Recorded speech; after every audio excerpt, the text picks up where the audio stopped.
You're I going to see. like this because I heard rumors that Amazon is producing a live action series of Mass Effect. I think it's Oh, coming out next year. It oh. better be a female shepherd. It better be a female shepherd. So, yeah. So I'm still right. waiting. I'm still waiting. Okay, I'll let you do your thing. So no, let me go introduce the show and then you get back to it. So Sure. it is 6 o'clock Tuesday, Tech Tuesday, and we are here. And this is the Help Desk. And I am your host. I am Gilbert, the Angry IT Nerd, and I am here with my co-host, the ever loyal George, aka Techno George. What's up, man? How you doing, George? I'm doing wonderful after a wonderful week of staying with the parental units and helping them with all their stuff. You know, I'm back. I'm back in the saddle again. That's fantastic. And everybody that is watching, you can see, obviously, we have got here Queen of the North, Veda's mistress, aka the prettiest lady on all of the internets. She's known as Gretchen, but you call her Trans Gretchen. Gretchen, how in the hell are you, lady? What's up? What's up? We just had an awesome show on Sunday. I know, right? Me, Rules of Nerdquisition, and we have a new format on Rules of Nerdquisition. By the way, we're gonna do like the recap episodes, like the first half hour, and then we're gonna talk nerd stuff. We're gonna So, get yeah. real Rules of Nerdquisition. So we're gonna get truly into the the nitty gritty of the nerdiest of the nerd stuff. You know. There we go. So Yeah, we're So, all setting backgrounds here. I should come up with at least do the good one. There we go. Gretchen and IT nerd. So now see, I feel. Well, I cannot be the only one. Now let me get my background in. Oh gosh! There we go. See, George, we did something. Bam! We go with that one. Now, that's cool. George, that is the background from Alien, right? Yes, Nostromo computer room. I was I've gonna always say, loved yeah, that Nice. computer room. I was gonna say, I knew it. I saw it. I knew it. I just never. I mean, I never understood the small screens because the chair with the keyboard spins to that screen, but then you're like going, I can't see it. It's kind of small. It's like, Right. like, like if you look at it in the movie, the screen is at least 4 or 5 feet away from where the thing is, like going, wow, these people must have really good eyesight in the future because. well, that makes sense then today because when Gilbert reached out to me today, we're talking about how new tech, right? Right. Yeah. Affects all the things going forward. So yes, that's something that will definitely come up today. Oh. Yes, absolutely. So yeah, since it's coming close to to Christmas and all the stores and everything's going on sale and all the tech and all the other blah blah blah blah blah and all of that stuff, all the sales and everything going on with techs and the new products and all the stuff that's coming out, and so there's been a lot of improvements on just existing stuff, like iPhones, of course Samsung Galaxy, all this stuff like that. And so yeah, it's been it's been a good year. It's been a good year. Of course he goes full Google. It's like Android this, Android that. Listen, as it stands right now, Apple user. as it stands right now, I got beef with both Android and Apple. All right, so both of them can kick rocks because this app I'm trying to make of the GCPR / Villains Guild social media thing, where we have our own TikTok / Blue Sky / Twitter, whatever you want to call it. I got beef with both of them. Somebody's gonna get an elbow. That's all I'm saying. I don't know who. I don't know who, whom, or whose, how many. Somebody's gonna get an elbow. That's all I'm saying. Gonna get their own dedicated drone. Yes. And you know what, Gilbert, you're not wrong in the sense that Apple, Android, since this is a show about tech and stuff, there's a very serious hack alert. Yes.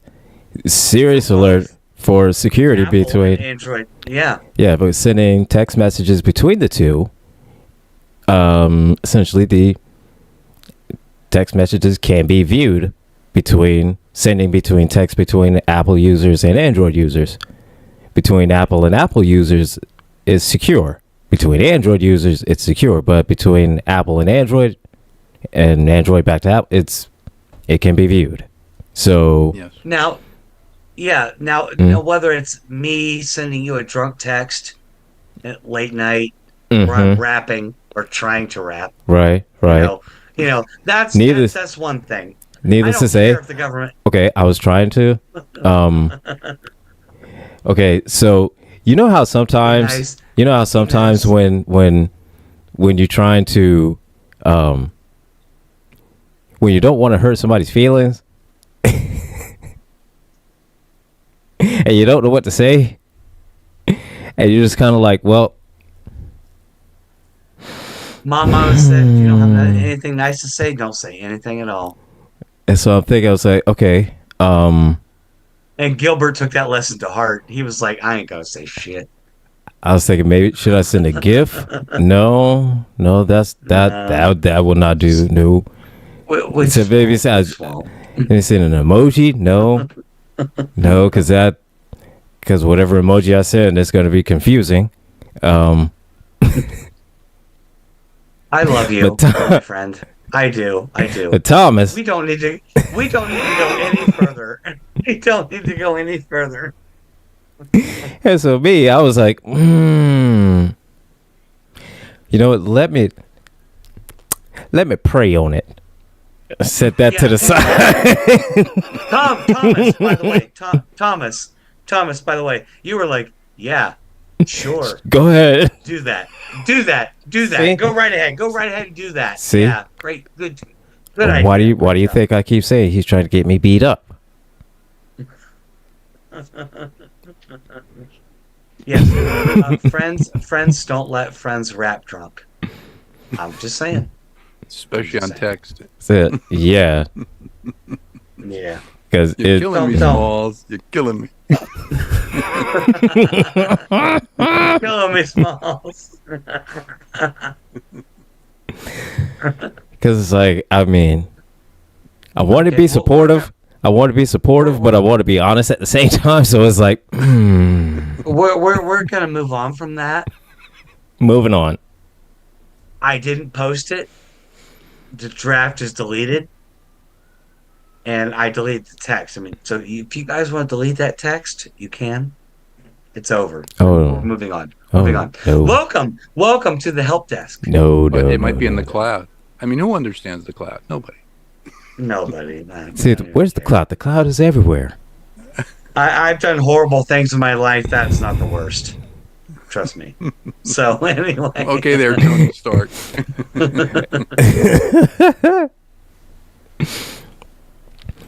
But that was something. It was something. Stop. Can we move But- on now? See, yeah. So, yeah. Can we move on now? Strike that. So we were. So what they were talking about was the price of games on Steam, because there was a sale on. They said it was Mass Effect. Mass Effect. It was $4.79. Mass Effect Legendary Edition. That's what it was. It was $4.79.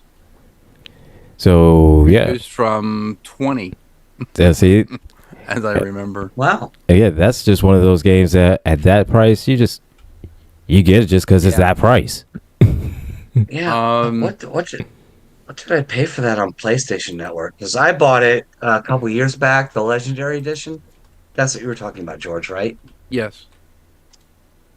Um, the other one was Jedi Fallen Order. Where was that? Jedi Fallen Order. I don't remember. I can't find it, but I don't know. I'm pretty sure I paid $40 or $50 for the Mass Effect Legendary Edition. Star And Wars Jedi Fallen Order, 90% off, $3.99. well, I'm on it. I'm on Yeah. it. Oh yeah, Um, now that's another one. You got to get Now, that on principle. now here, for here, another dollar, Star Wars Jedi Fallen Order Deluxe Edition is 90% off at $5. And again, I mean, you might as well just get the deluxe edition because I mean, Gretchen is buying video games right? as we speak. Let's see.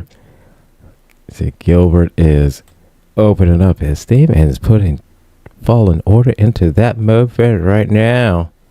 And the fact that I'm not friends with Gilbert on Steam is weird.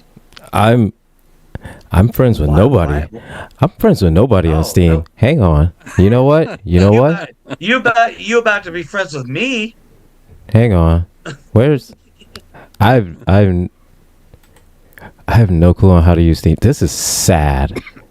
This is sad. And I'm supposed to be in I'm supposed to be in I wanna be IT fair. and I'm supposed to know stuff like this. This is sad. I want to be fair. The only reason I'm on Steam is because my kid is in college, who's home by the way for 5 weeks for Christmas break. When did anyone get 5 weeks on Christmas break? What is that all about? Yeah, never Um, got A 5 break? on Christmas. A break. Okay, Christmas here we break, go. 5 weeks Christmas break. All right, here we go. I think. Oh my god! I Now, sent why you, did I do that? I sent you through text. Let me see if I can. I think I sent. Oh, I was about to. Gretchen. I was about to drop it in the in the chat right here. Yep. Yeah, my screen name is the same everywhere. Transgression everywhere. Look for me. Steam, Blue Sky, Facebook. What? Well, not Facebook. Ugh, I hate Mark. Fuck you, Mark. I'm sorry. Swear jar. Swear jar. Um, Boop, boop, boop, boop, boop, boop, boop, boop. Boop, boop, boop. yeah, everywhere. Like transgression. I am the original sin. That's Let's see. Hang on. And you know what? But I got Steam because of my kiddo. I bought them a Mass Effect, or not Mass Effect. Jesus. Minecraft. Minecraft. Oh, okay. Okay. Because they're really into it. I'm not. I love Minecraft. I play Minecraft on my PlayStation. I just can't. I can't do phone games because like I need to feel something. You know.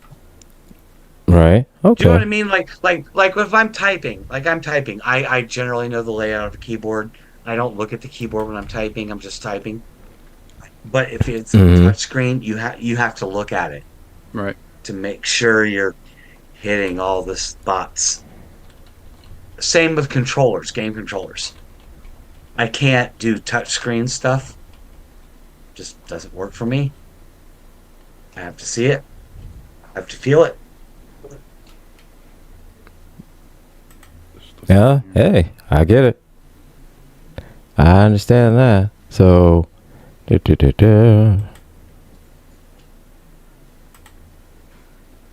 So I you got got it. Steam initially because I was a big Halo fan. I'm still a Halo fan.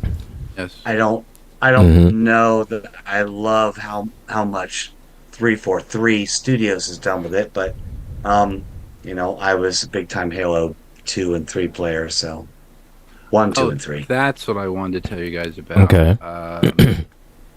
there is a very good show on Amazon Prime called Secret Level. I don't know if you've seen it yet. I have seen it. It's awesome. I've So not. trippy. I'll check It's trippy. It is made by the people who made Love and Robots. Okay. Mhm. Produced the same thing, but it's basically stories that are taken from very popular, video games. Like think- I'm sorry. Pac-Man. I was like, yeah, but there is one from Warhammer 40,000, which is the Blood Angels, that was and it's amazing. really really good. The Oh animation my! is fantastic on it. Oh, it was amazing, and yeah, my jaw was on the floor. Yeah, I mean, Pac-Man was Okay. kind of like, ooh, that's weird. Not the take I thought they would take on Pac-Man, but Warhammer, awesome. The Keanu Reeves Mech Warrior oh yeah, was awesome. Yeah, awesome. I see that. Gilbert, yes, yeah. Check it out. Secret Level. Let's Check go it for I out. it. see that's something I need to do more on Amazon and check out more of what they have on Amazon, because there was one show that I loved and I need to finish up because it was completely done. It's a Upload. I don't know if you've seen that. Upload. Yeah. Upload. Is that No, is that the so- one where the guy goes to heaven and is that where S- Upload? I forget what it I was. don't. Well, it's a digital after paradise or whatever, where essentially their consciousness is copied and digitally transferred into a whole afterlife thing. That's a simulation that is set up to essentially where they can just do whatever the hell they want for the rest of their lives, so to speak. Right. So yeah, I got to Okay. the third season, beginning of the third season, and so I have to finish that one up. And so that was pretty good. It was a pretty good show. Yeah, to read the overview. In the year 2033, people have the ability to upload themselves to a virtual world after their death. Nathan chooses to live in a virtual lake view after his unexpected death. So, So, interesting. yeah. Did you guys either of you watch you remember Black Mirror? Yeah, Oh, I love Black Mirror. Yeah. Was that on Netflix? Yes. It was on Netflix. Netflix, okay. Some episodes are being shown on Freevee, I think. Is it? No, it's either Freevee or Tubi. I forget what it is. But yeah, I used to watch Black Mirror. That was the a one, good show. Okay. Yeah. the one with the Star Trek, like the The Star Trek one. The Star Trek. Yes. The Star Trek one. That- yeah. That USS was. McAllister. USS McAllister. McAllister. Yeah, that was awesome. awesome and disturbing. in A so little many bit. ways. Very disturbing in so many ways. Like, wow. Like, I mean, yeah, guy, I kind of get you, but yikes. Yeah. Like, for That real. one and the episode with Bryce Dallas Howard where where everything on your social, like your social points go up. Yeah. Yeah. It's called Unfriended. Yeah, I yeah. think the episode is. hmm Yeah. Where- Oh my gosh. Where your whole entirety of your life is all ran by your social media, so Right. that Right. anybody you interact with, you have to do and say and act a certain way, so you can get a like, or so you can get comments, or so you get views, and so you get this or that, and then Yeah. Yeah, it was and your called yeah. It was called Nosedive. Nosedive. Nosedive. Yeah. hmm Wow. Like, we went deep, and we're like only 20 minutes into this show. Like, we went real deep.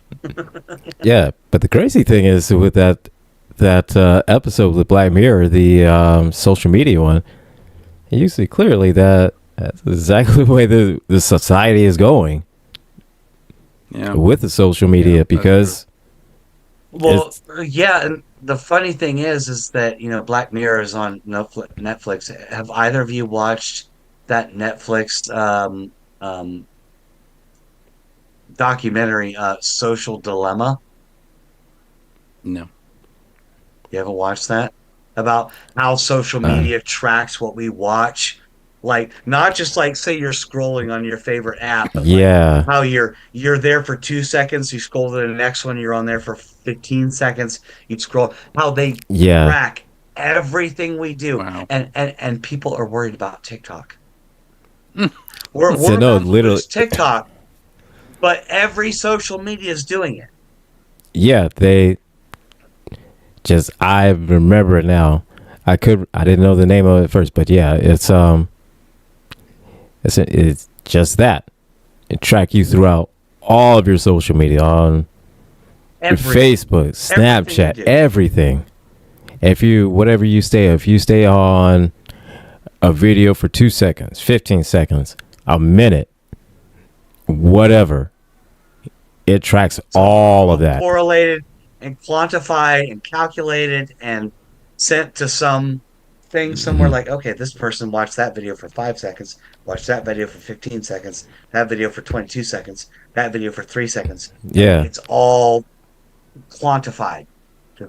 Ugh, it's So gross. It's yeah, scary. it's really scary because It's almost like Minority Report, like at the story, like yeah. thing of Hmm. Minority Report where um where like they track and they quantify your entire life, and they know if you're going to commit a crime before you do, Yeah. and then they Right. arrest you. Right. Like, Exactly. oh, wait, I haven't done anything. No, but you will. So yeah, well, how do you know? Mm. Well, judging from your purchases and judging from this and your job and blah blah blah and this and that, you're going to commit a crime and it will be at this day at this time. It's like, but I didn't even know. And Yeah. yeah, the guy would have walked in on his wife cheating on him, and he would have killed her and would have gone to jail. And that was the craziest thing. Yeah, I mean, it's terrifying because you could say that about Mhm. anybody. Like what would any person do walking in on their spouse cheating on them? All right. In that It's in that moment, we can say they might do this.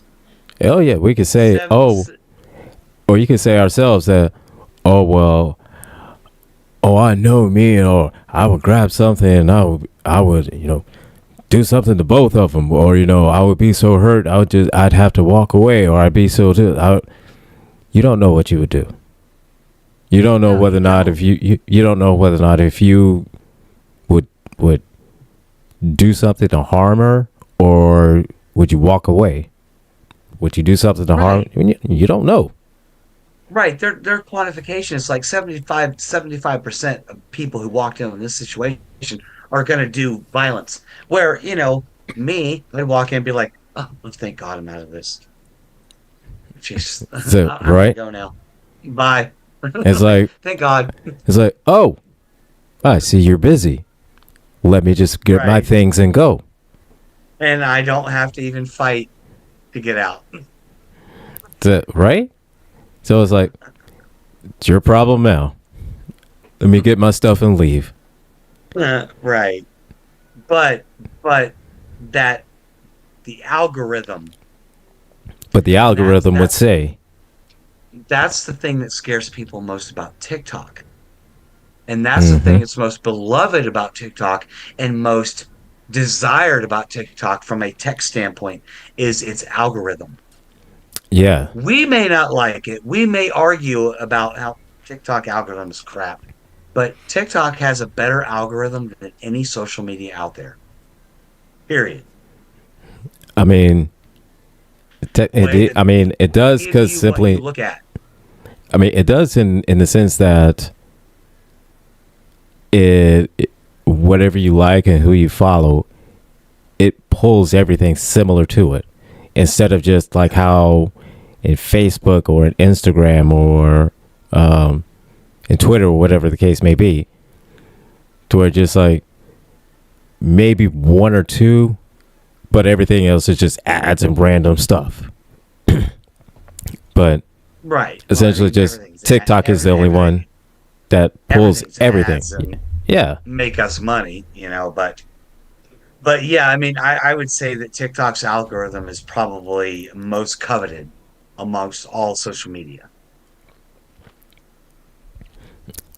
In the way that without a doubt, yeah. drives people to, because where have any of us?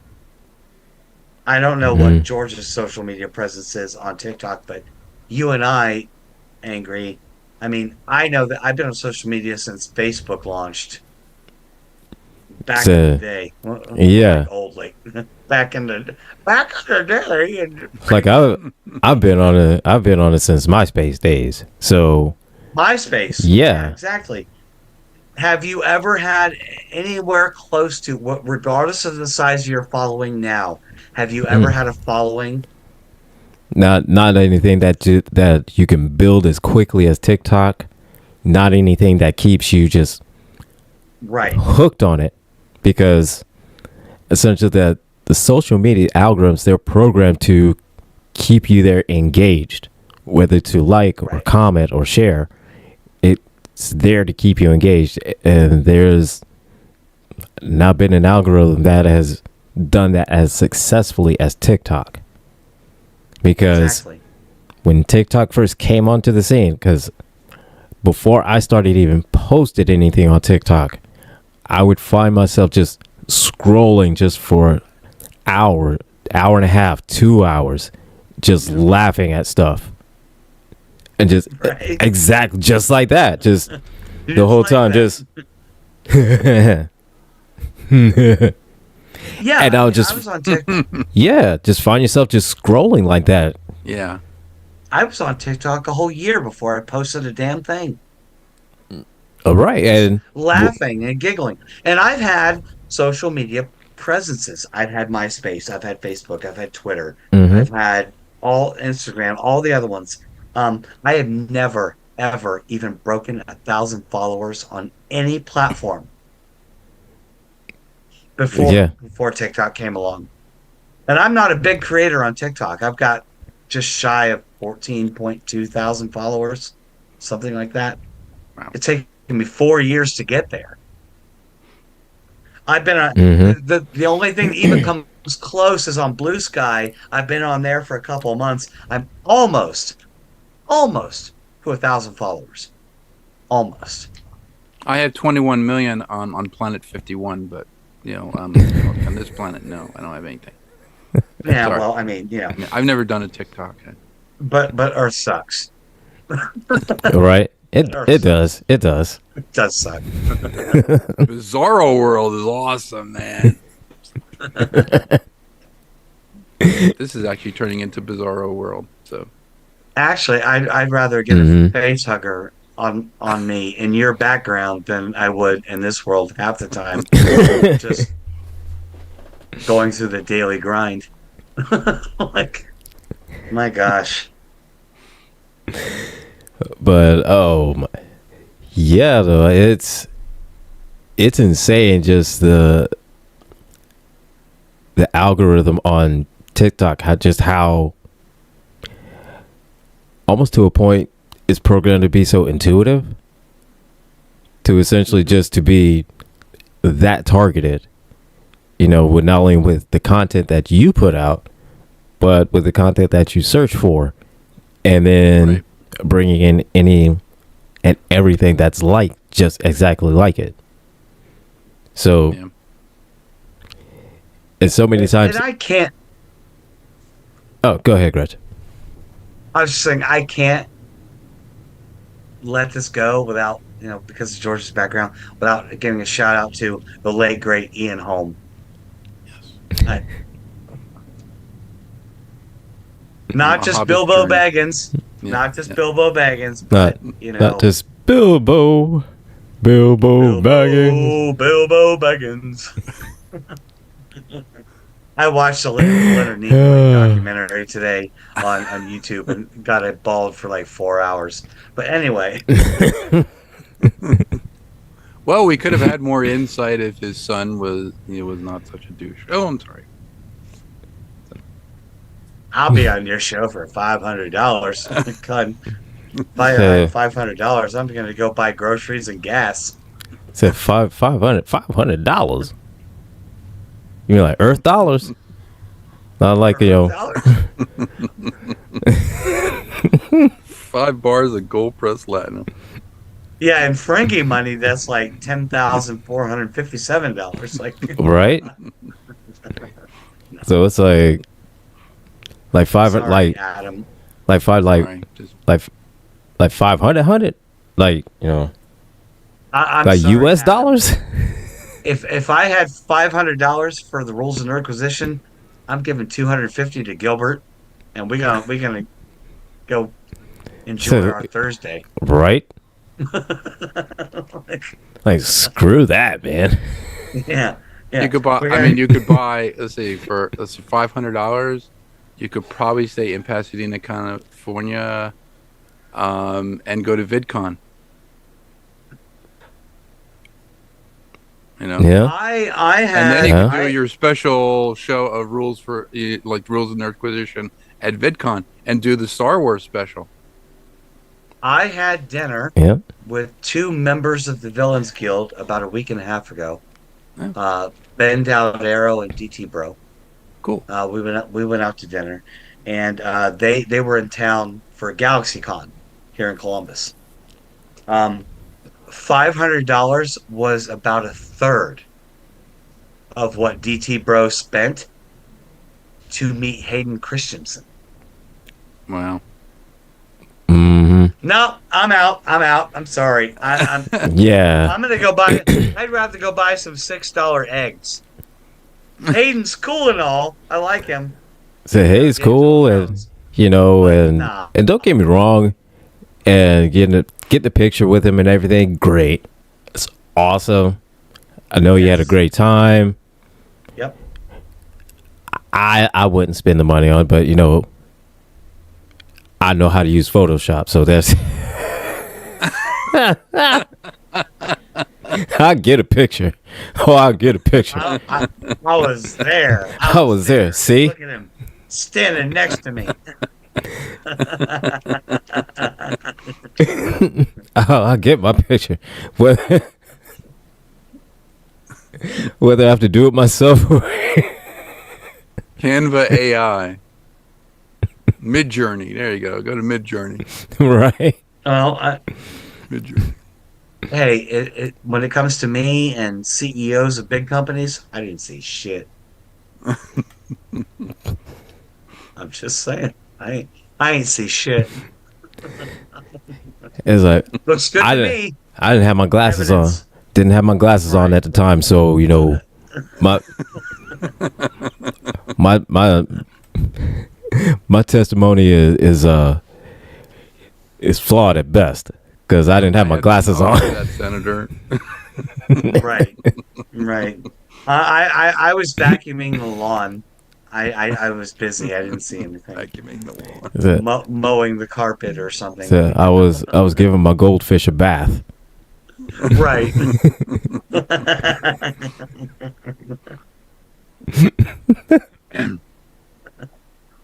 Like I do not have I do not have you as a friend on Steam.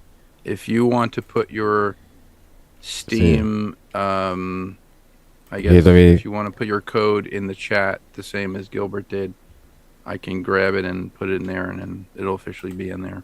I thought I sent mine to you, but I'm not sure because I don't Oh. see you on my list of friends. Okay. I didn't see. Oh. I didn't know they had codes. I just assumed that, hey, my name is Transgression, like everywhere. Yeah, I know. I searched for it, and it doesn't bring. But that's fine. I just found the code. So I will do this. Control V. There it is. There's my code. Okay, let me get to zoom in. And so far, Alrighty. the only thing I've played on Steam is, like I said, the Halo Master Chief Edition and Echo the Dolphin from the original Sega Genesis. Okay. You know, I've never played Echo the Dolphin. I just want to say that Echo the Dolphin, not the original because it's like ridiculously hard side-scrolling game. The 3D version that came out on Dreamcast Uh huh. or PlayStation 2, I think. I'm not sure. Was awesome. And if Okay. you've never played it, Okay. you need to. And Sega Echo the Dolphin people, um, we need it. We need a new one. You have every technological avenue to your advantage right now. You want to And know? I love dolphins. I like dolphins. Like they're the only other creature on this planet that we know of that has sex for fun. Come on, come on, Like, come on. Oh, come on. I sent you the invite. So So, yeah. it says they will appear as a friend once they have accepted your invite. Okay. So, yes. There's- Angry. Yes. Say I yes, got say it that. down. All right. Are you the other one, the wild boar? Is that Yep, you? wild boar. I have 3 friends on TikTok, and only one of them are related to me.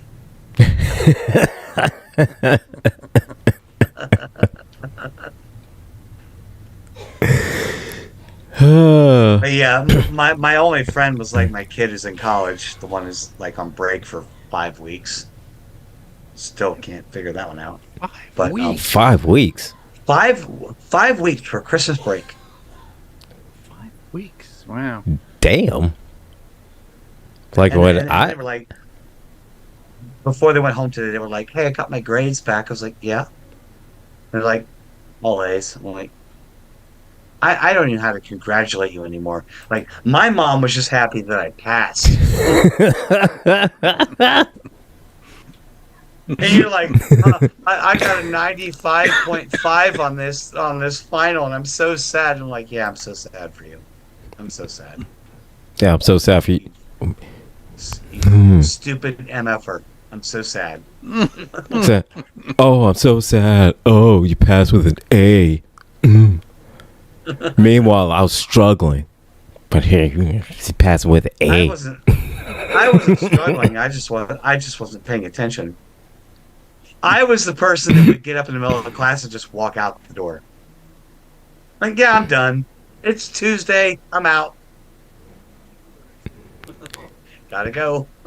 My friend Chris Mineski in high school used to do that. He used to just, like, we'd have this big test, and I'd be studying for days and days and days, and I'd get like a, with a, like a C minus. And he would just look at the book and he'd go, okay. And he'd get an A and just walk right out. He'd like do the test, boom, and he was done. He'd walk right out. Like, they hated those people. No, I'll tell you one thing. No, I'll tell you one thing that always made me mad as hell. I'll never forget this. Because throughout all school, all of elementary, junior, high school, there was this one dude that was always in one of my classes. Slept every class. Every class he slept. But every time when test came, that sorry mother, he'd always he'd make everybody mad because every time was, I think the lowest grade he made one time was like a 92. We hated that. Sorry, we hated him. No, I didn't do that. I actually graduated high school like by the skin of my teeth. Like I took my English final and I knew that I had to get 100% to pass, and I did not pass that test. But I was so annoying that my English teacher hated me so much that when I walked in on the last day of school and said, "What did I score?" And she was like, "Honey, don't you worry about it. Don't worry a damn thing about it." And yes, I passed. But that's not because I wasn't smart.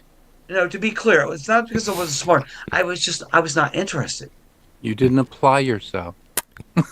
Right. That's Yeah. the one I always just get. You don't apply yourself. I'm like going, well, I much rather watch Wonder Woman and I read the entire Captain Dragonlance America. series of books during 11th grade English. Yeah. Like, yeah, I brought my books to class and a novel inside my leather jacket. Like, oh, yeah, I'll read this. No problem.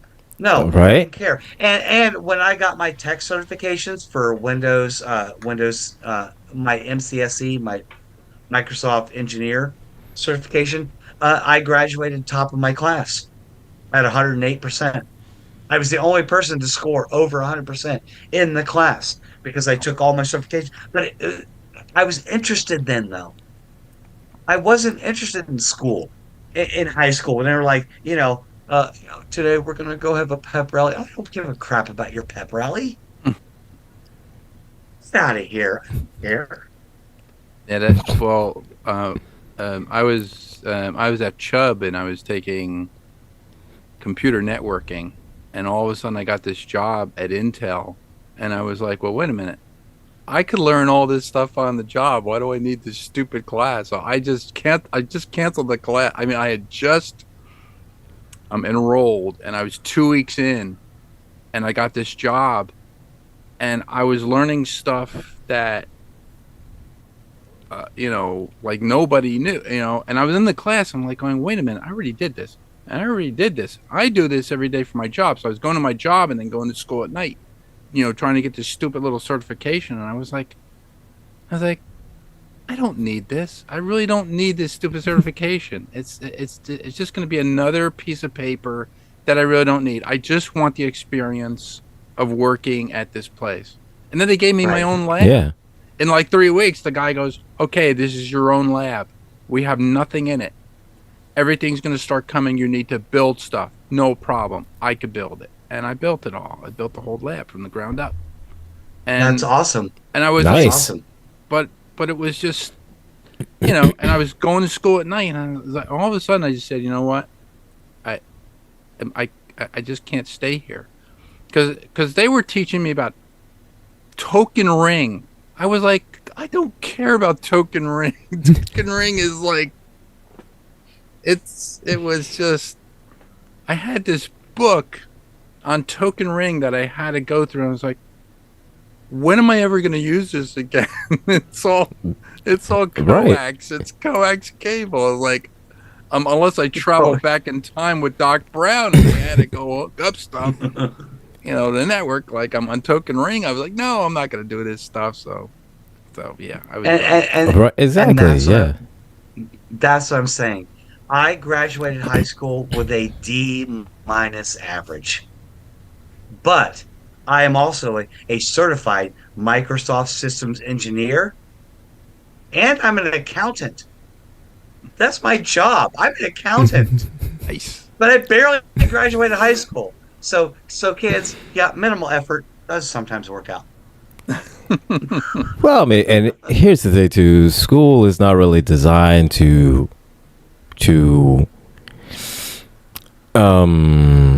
make you want to learn or make you want to. It's all about testing. Yeah. Can you pass a test? Can you pass this test?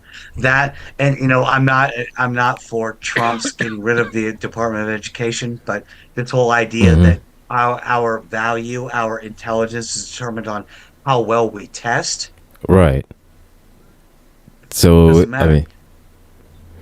I mean, I used to smoke in the in the bathroom between classes. I did enough homework to graduate, and I'm an accountant. so Go Go figure. I mean, and here's the thing, and when I was in school, math and science, those are my biggest subjects. And you want to know when the last time I actually used the Pythagorean theorem?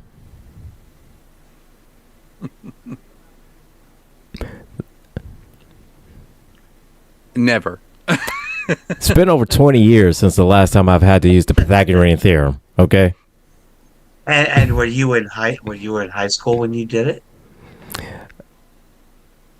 You know, technically, I was in college, Oh, college. There.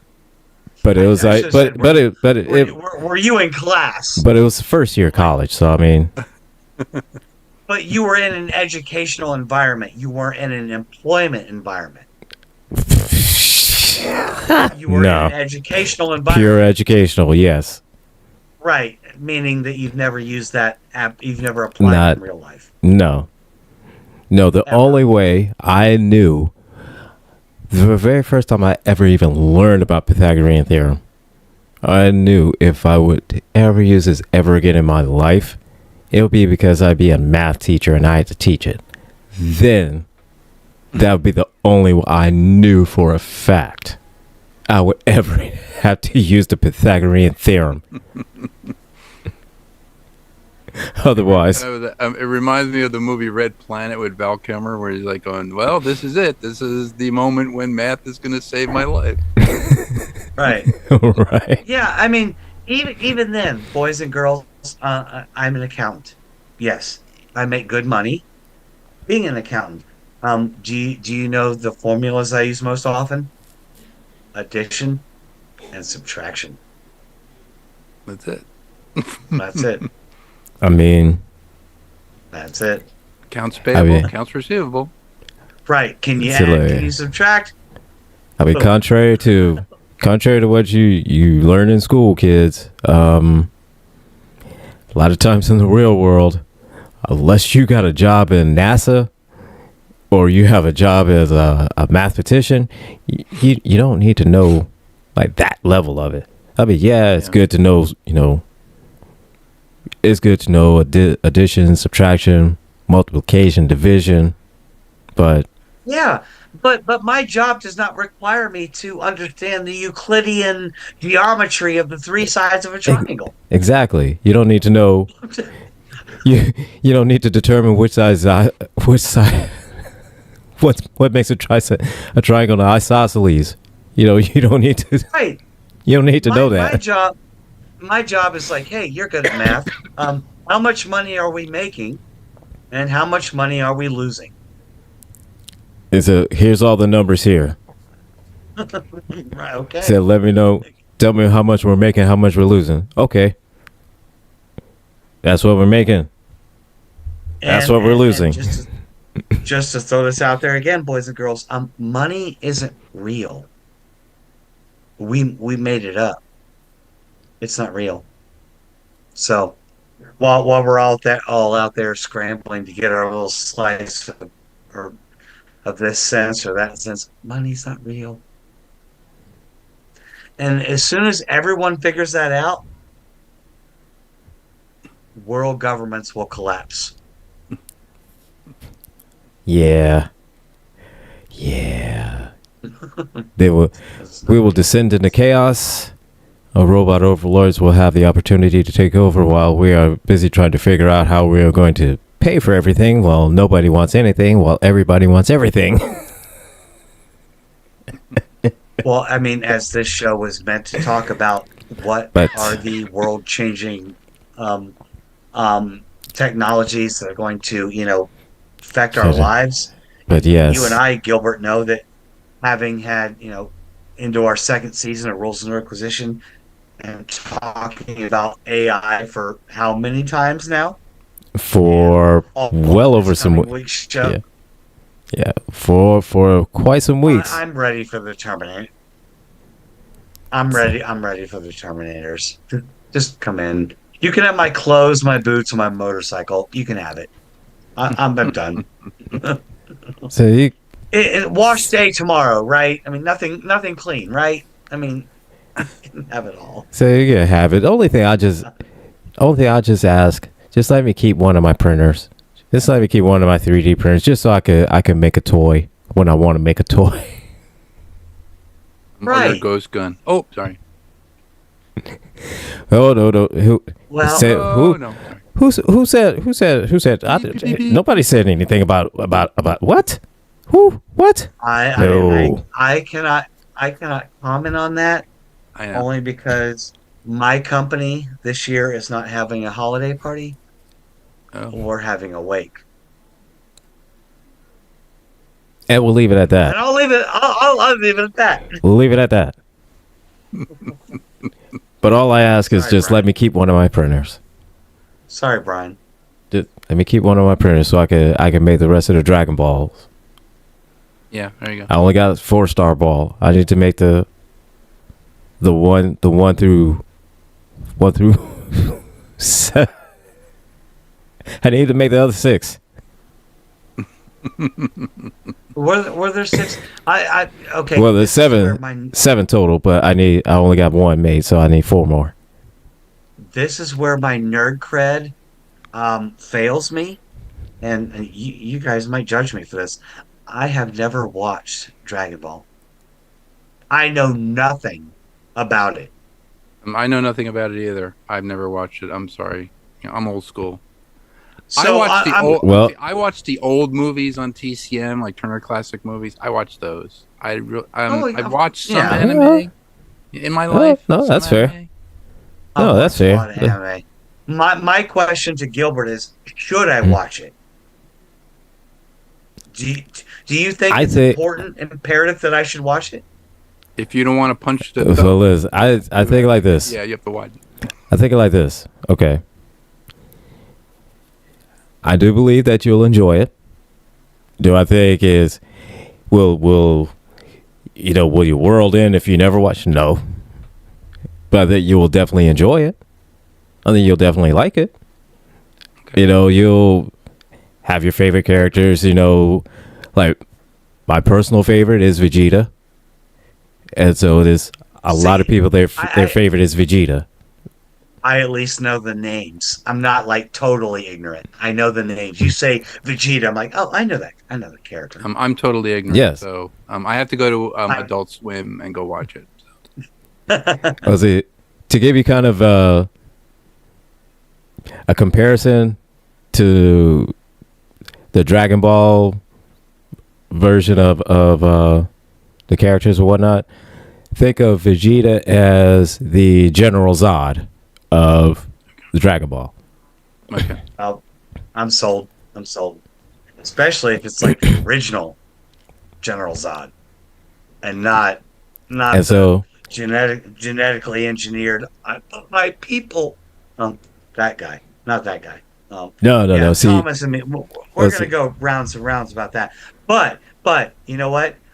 Speaking of Thomas, my first introduction to Avatar mhm.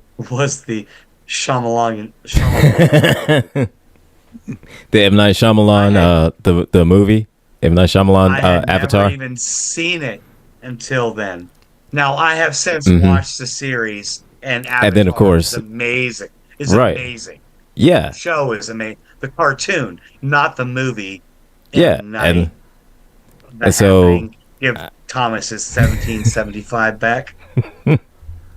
no, I get that, and I understand that because hey, much like with Firefly and Serenity, I saw Serenity first before I saw Firefly.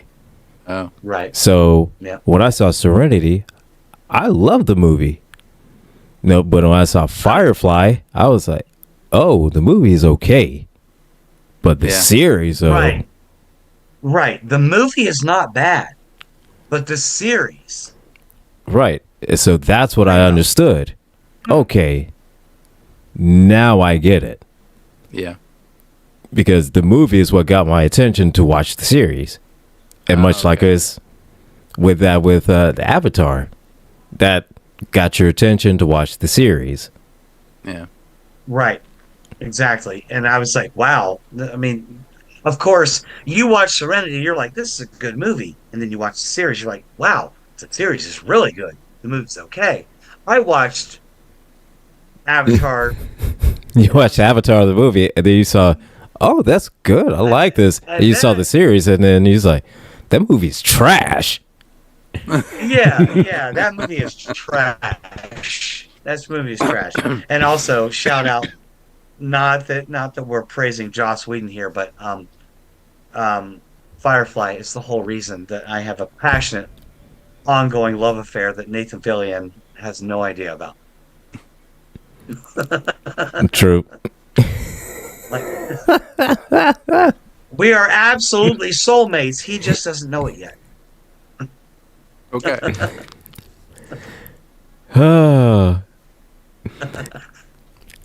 Oh, Nathan Fillion.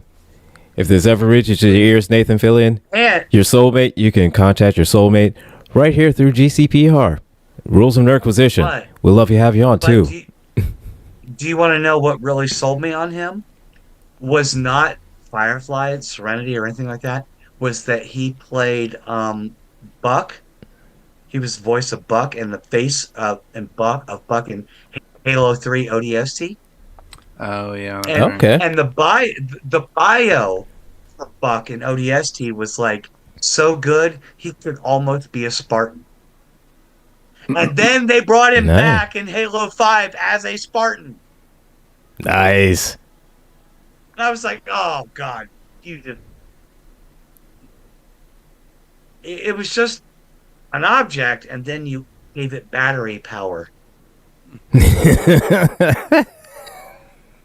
I watched I watched the first season of Halo the series because Paramount had it on Amazon, and I was like, okay, I'm gonna try this out, and I was like, wow, this is really really good because the one girl, I can't think of her name, in the series, she takes grease and puts it in her hair or whatever, and her hair is like a different color, and she starts, she takes her implant out, so she's experiencing feelings for the first time, and she experiences loss, with certain people dying, and then I she I watched the whole first season and I can't remember any of it. uh, but I but think I fell asleep. But I think Master Chief actually cuts out his his implant, and his implant is basically to shut Cortana. down his feelings. Cortana. Yeah, it's Cortana. Right. I Yeah, mean, Cortana. yeah. So I said that's on my list to watch. Is a line. I don't know. There's just some shows that it's just I want to watch, but it's not high on my priority list to watch. And Halo fits in that category. Like I want to watch it, but it's not like, oh, I gotta watch it now, like type of thing. But it's there to watch. My problem is that I get it. I mean, TV and video games are different. In the Halo game, Master Chief never has a face. Hmm. Even if you beat Halo 4 like 100%, you get a glimpse of his eyeballs when his mask comes off. But it was more about Steve Downs and the voice.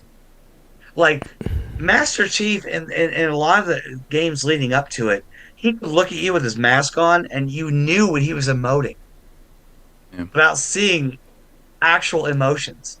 And then they throw this guy in there. Well, is the actor bad? Not really.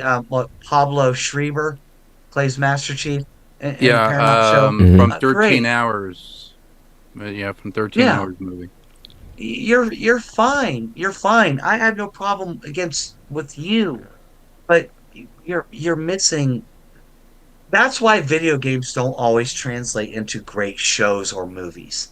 Because sometimes the character in the video game is you. Yeah. It's not Right. somebody's face. And when you put a face on it, you're like, well, that's not me. People don't realize that when they see it. They're like, but Mhm. that's what you're seeing. When I watch Halo, I'm like, that's not me. I was Master Chief. I was that character. I'm Sonic. No, okay, I'm not going to bring up Sonic because the Sonic movies are fabulous, by the way. but I'm just saying, in general, like the character in the video game is you, and if you try to put somebody else's face on that, it ruins the illusion. Case in point, Wing Commander. Yep. Give him a broadside, Mister Hubunta. Yeah. Okay. No, but I absolutely totally Because agree. And especially we were the wing commander. That's what I'm saying. yes. That was us. Yeah. Yes, exactly. And just like in games like that, you know, and I'm not a huge fan of video game movies or video game franchises that have turned into movies or series or anything. I'm not. I'm really not at all. With few exceptions, like I do like Sonic, the Sonic movies. Great. I do like the new Super Mario Brothers movie, even though it's Chris Pratt. I haven't still, seen it yet though, but I've heard great things. yeah, I still like it. You know, even though it's Chris Pratt, I do wish they would have gotten just the same voice actor that they got for Mario in the games, but Why not? it's still right? good.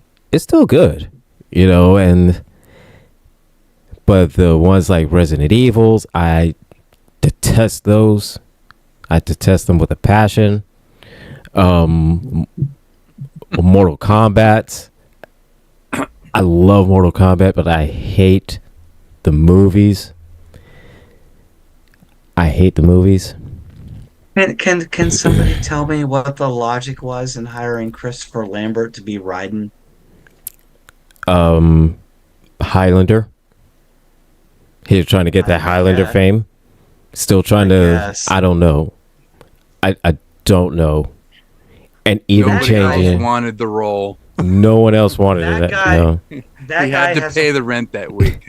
So I'm sorry, go ahead. he has a problematic history with like Japanese Oriental stories. Mm-hmm. One of my favorite movies of all time. Not a great movie, but one of my favorite movies as a martial artist myself is The Hunted. Yes, The Hunted. Mm-hmm. Have you seen that where he's like attacked by like ninjas and he gets taken in by this samurai clan. There's this big battle between ninja and samurai at the end. Now, he's a side character in the whole movie. That's what makes the movie great. It's like, yeah, he's in it, but he's not really the main guy. Except he Right. he kills the ninja at the end. Although the ninja's wounded and, using his left hand and whatever. But I love that movie. I love that movie so much. But Christopher Lambert, I'm sorry. Yeah, Highlander was cool and all, but Yeah, but not in Mortal Kombat, and not as Raiden, especially not as Raiden. I mean, no. The only one the remake was it on Netflix. On Netflix, was that where it was? on HBO Max. HBO Max. Yeah, that was Yeah. pretty good. But Now the remake was here, it was the only issue I have with the remake is with Scorpion, because it teased throughout the whole thing the one main character was a descendant of Scorpion who would become Scorpion, but then they basically shit the bed on that one. So I have issues with that movie, even though it was good. It could have been better. it could have been better. I have a soft spot though. My Not many people know this. My number one celebrity crush is Hiroyuki Sanada. I love him so much. From Fair. Mortal Kombat, from Last Samurai. Mm-hmm. He's in Shogun on Hulu. Lost. See it. Like, oh, that man. Oh, that man. Anyway, moving I'll on. say, yeah. And so I'll say, I do like that. I did like that. You know, it was much better than the 90s ones. Especially, oh, God, the atrocious Mortal Kombat 2 Annihilation.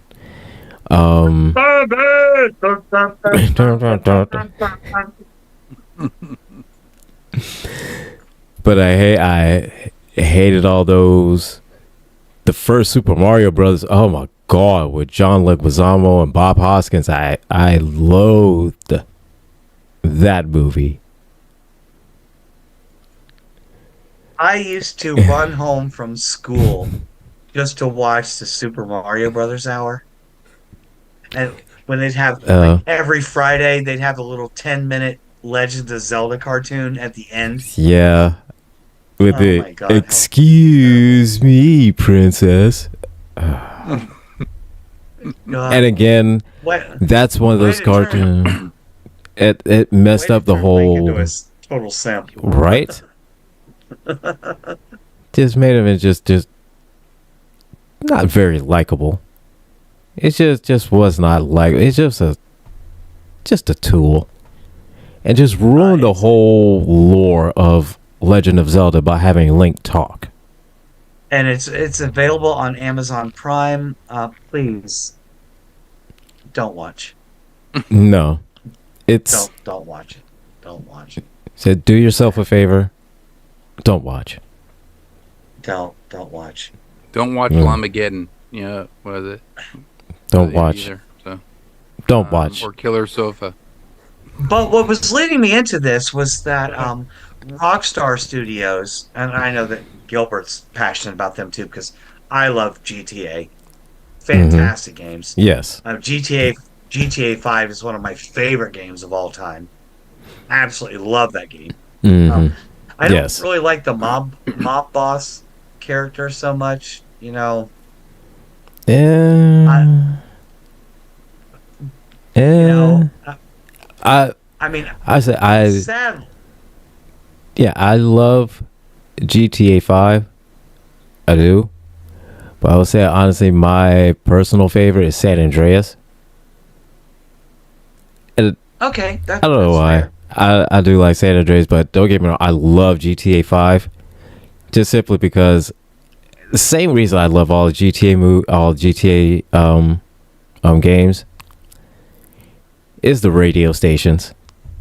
It's always the radio Yes. stations. Yeah, and you do videos on TikTok about Yes, that. Look, I love them. I get it. I get it. Michael is your quintessential mafia type guy. Yeah, absolutely. And as much as I hate to say it, I'm probably descendant from people like Trevor. Like that's my Mhm. family history. Okay. Franklin though is my dude. I love Franklin. He is a great character. And Yeah, I don't mean absolutely. that for the reasons that that Thomas might suggest. I love it because he's well written. He's a Hmm. well written, fleshed out character. Even Michael and Trevor, they're well written, fleshed out characters, and Rockstar does that best. I mean, every time. I mean, what's the biggest issue that you and I face every Sunday when we're doing Rules of Nerdquisition? What is Gretchen doing that she's distracted? I'm playing Red Dead Redemption 2. Hmm. Rockstar Studios because Rockstar, yeah.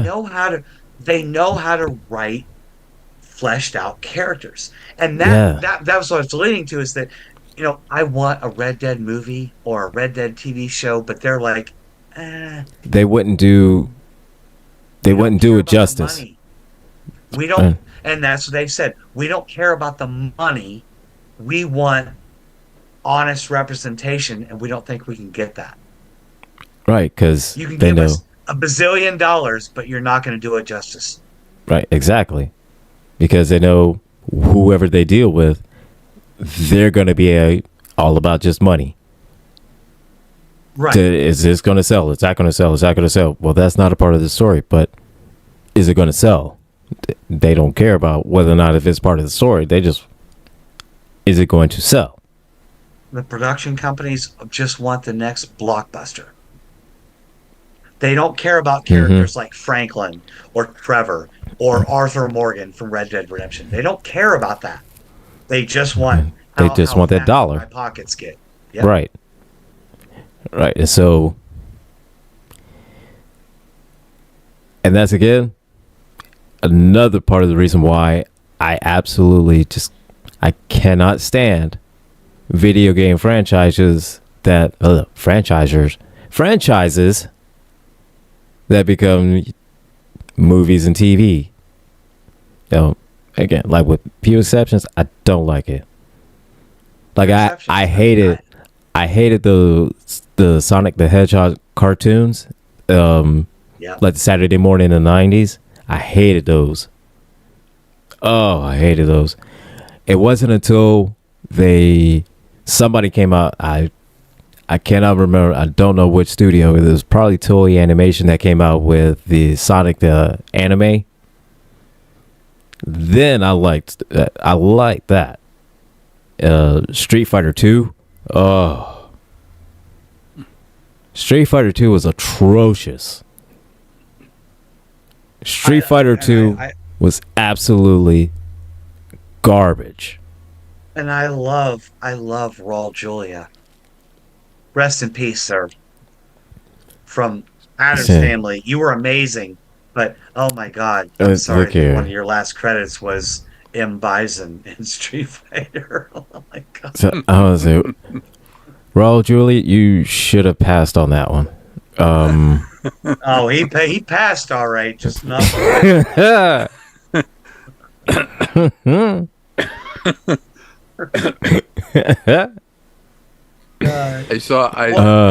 I saw that advertised on Amazon the other night. I was like, oh, Jean-Claude Van Damme. I remember this. Oh yeah. Alicia Vikander did a fabulous job as Laura Croft in Tomb Raider. That was a good movie. I like that movie. I haven't seen it. It's good. Okay. I'll be a Tomb Raider fan. I've been playing it since PlayStation, but you know. I mean, yeah, I'm a Tomb Raider fan, but it was the last one with Angelina Jolie in it. The time. Ignore the Angelina Jolie movies, please, because they're awful. They're awful. Yeah, and nothing, I like against you, Angelina. The fact that you stand up to your dad, who's like a vicious conservative. Yeah, screw that. Anyway. But still, I didn't mind the first one, but the second one, She was fighting robots in her living room in the first movie. I was out within 10 minutes. But Alicia Vikander did a honest representation of the character, and you should watch that movie. The new 2018 it came out. 2018. I'll check it. I'll check it out. It's good. I will. You will enjoy it. Even if you separate the Tomb Raider mythos from it, it's a good Indiana Jones flick with a girl instead of Okay, I could deal with that because that's exactly the way that it should be. And she's not a superhero. Through most of the movie, she's struggling just to not die. Right. Instead of just like Indiana Jones, who just gets dirty. Right, exactly. I know you well enough. We've never met in person, but I know you well enough to say that you would enjoy this movie. You would enjoy it. It's a good movie. It's an hour and a half. I'll check it out. Make some popcorn and sit down for an hour and a half. 90 minutes of your time. You'll enjoy it. Yeah, I'll make some popcorn. All right. Popcorn. Right. Well, you're going to want some popcorn. Popcorn. But, It'll be home grains, but it'll be corn in that sense. Homegrown popcorn. Right. Exactly. Yes. But seriously, yeah, you'll enjoy it. You will. It will be baked corn. But something will be baked. It'll be baked. It'll be baked at 420 degrees. every time I'll start up like the live for the Zoom for Rules of Nerdquisition, and I'll just open the chat and I'll leave, and then I get a text from Gilbert like, "Hey, I've been in this chat room waiting room for like 4 minutes and 20 seconds. Where are you at?" I'll bet 420. No, I'll say in the waiting room I'll be back in about 4 minutes and 20 seconds or something like that. Or I'll say, give me about 4 minutes and 20 seconds. I'll be right back. I think when you two do your Rules of Nerdquisition at VidCon, you should have the cone of silence, and you should just like smoking pot in the cone of silence. I think that would be awesome. Just and the thing comes down, and you're like, oh, we're doing it. As long as we're in a friendly state, Right? as long as we're in a friendly state, I'll be nudging him in the ribs, like, hey, bro, puff, give. But, huh? What? Like, oh, here you go. Right. Oh, right. Puff, give. Puff, give. Or the portable cone of silence. The portable one was funny. The one with like the fish bowls that they but they had this long thing in between, and then they couldn't get it off. We're gonna have fish bowls on each of our heads with a hose connecting it. We're just gonna it's like a symbiotic shotgun going on here. Right. Oh my god! Breathing in and breathing out all of the goodness. But and then one random movie that was a video game that was made of random one. It was DOA. That one was just a thirst trap fighting movie. That was about it. I don't even know about that one. DOA. Yeah, that one came out 2010, 11, 12, somewhere in there.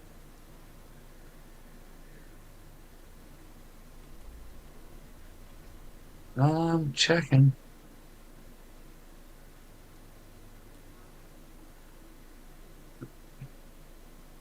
We're talking Dead or Alive, right? Yes. Yeah, the fighting game DOA, because it had Jamie Presley in it, Kevin Nash. 2006. Yeah. 2006. Okay.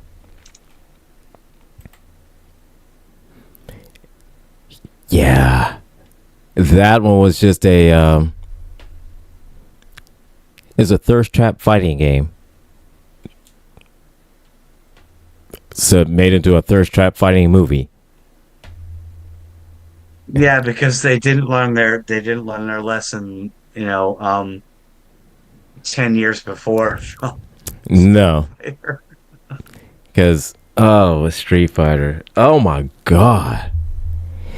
Mortal Kombat was better than Street Fighter.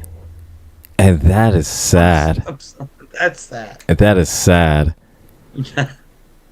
Oh my gosh. But again, like I said, I'm not the biggest fan of video game franchise. I mean, admittedly, no. The past couple of years they've gotten better.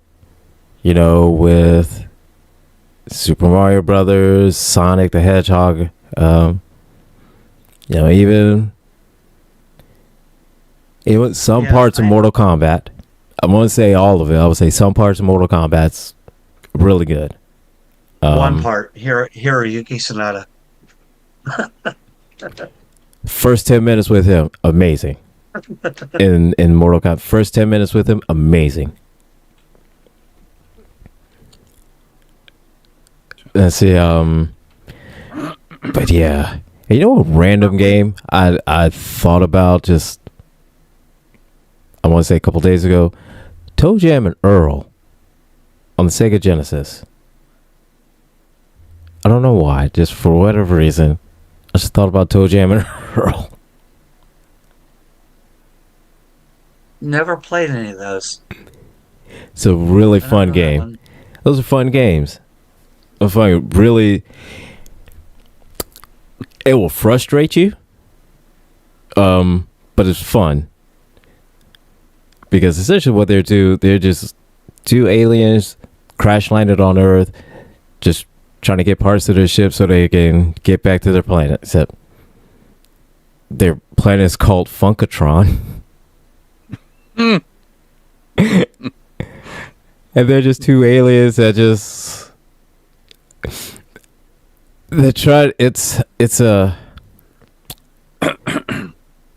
it's a very bad pale imitation of hip hop alias that they're trying to do, like really over the top cheesy.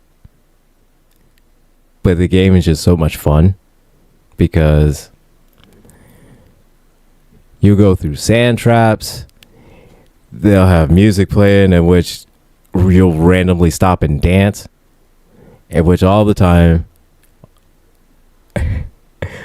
all these enemies are out just trying to stop you. But all the thing you're trying to do is get parts to your ship so you can go back to planet Funkatron. I would say that Jack and Daxter is probably not much different. You know, another platforming type game, two weird characters in a weird world doing weird things. Crash Bandicoot. I'm actually again, yes, because I bought the Crash Bandicoot trilogy, and then it won't. My PlayStation won't read it. Oh, that is. It says that the disc is unreadable. I'm like, I'm mad. Oh, instantly be mad. Oh, yeah. I get that. I totally get that. I paid $12 whole for that. That's that old bug. 99 cents now. Yeah, I mean, M. Night Shyamalan owes Thomas more money for The Happening than right. than my local game store owes me for the Crash trilogy. But I'm upset because I will say that Crash Bandicoot, especially the first one, was one of the best platforming games, 2D platformers out there. One of the best. I loved it. Had great time playing. You know, I've never played Crash Bandicoot before. Oh my god! I let it show for life, my son. I call this man my friend. Michael, my friend. Yeah.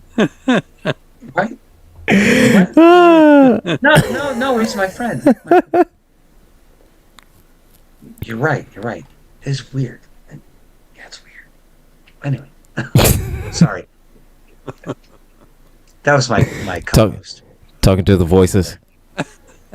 Talking to the voices that manifest themselves. What? What are you talking? I have no idea what you're talking about. No, but it doesn't matter whether it's Crash or Jack and Daxter. I never played Toe Jam and Earl, but I mean, all similar. But yeah, those games are just fun. Those are just fun kind of games that are just, you know, weird characters in a weird world and just funny things that just happen to them. But yeah, it's super Kerbal Space. You ever played Kerbal Space? No, I haven't. Kerbal Space on Steam. It's never even heard of it. It's this race called the Kerbals, and you basically have to create a space program for them. So there's Kerbal Space, and then there's Kerbal Space 2. Kerbal Space 2 basically takes you, out of the atmosphere of the planet Kerbal and you go explore other planets. But it uses real world physics and engineering to build a rocket ship. So first off, you have to start out with, I think you start out with putting satellites into orbit, and then from satellites into orbit, you go into like aircraft, and then you have aircraft going from just one point on the planet to another point on the planet. Then you have aircraft going, into the sky and then into space and all this other stuff. But you use real world engineering and physics to create their actual space program. And if you look at the game is actually called the Kerbal Space Program. Yeah, I'm looking at it now. Yeah, it's pretty funny. But looks good though. That's awesome. Yeah, it does. It's very cool because the things that you choose go on to that ship that they fly, and then the ship will go up and then just drop out of the sky and fall and or explode. And then you go back to the drawing board and you figure out what's wrong. Figure out why it didn't do this, why it didn't do that. So you played this or do play it now? I played it in the Yeah, it past. looks cool. I played a demo on early access, but it's very expensive. It's like in the $60 range, I think, on Steam. Horses. But I want to be clear that like not every game that's like goofy at a glance is bad. A good example would be Oddworld, the Oddworld games. You remember those? Abe's Yep. Hmm. Odyssey, Oddworld games. You're like they're goofy, they look weird, but oh my God, the lore goes so deep. Like there's a whole fleshed out world here with immense lore beyond just some character that you have to go, hey, follow me, whatever. Like the stupid four commands that he can give in the whole game. The lore is amazing. It's amazing, and we're going way back to like PlayStation 1 with something like that. So I'm not the first Hmm. one to look at a game and go, oh, it's got cartoon characters. It can't be serious. I bet you it can be. I bet you it can be. I'm still trying. They're coming out with Subnautica 3, I believe. Subnautica 3 I've is supposed. never played any of those, but my kiddo who's home for like 7 years between their semesters in college, like God, like, here when I was in school, it was like, here's your spring break. It's February 1st through February 3rd. Happy spring break. Like, okay. And they get a decade off between semesters in college. But You get 16 hours for Christmas. Thank you. Let's see. Now right. you're back to Um school. Let's see. I got a they play week. You got 3 days. they I got a week, and now they get a year, like 18 months. right. Right. Like what is that? What is this? Like your spring break is my lifetime. Okay. Cool. They play Subnautica though. They played the first one and then they just downloaded the Mhm. second one. And this is my kid who like learned how to play video games when I was teaching him like this is how you use a controller. So you mine that block right there. Yeah, and you build this little hut here. Like I literally trained them on video games in Minecraft. Like and now they're like, yeah, Subnautica 2, whatever. I'm just but yeah, they're stoked for that. They can't wait. I've never played it, but Yeah, they say it's a great game. I think Subnautica. Well, there was Subnautica. The one from the Arctic that was basically like a filler game for Subnautica 2. Subnautica 2 is supposed to be multiplayer, so you can Right. actually get on and do multiplayer um, things. Kind of like it's supposed to be like uh,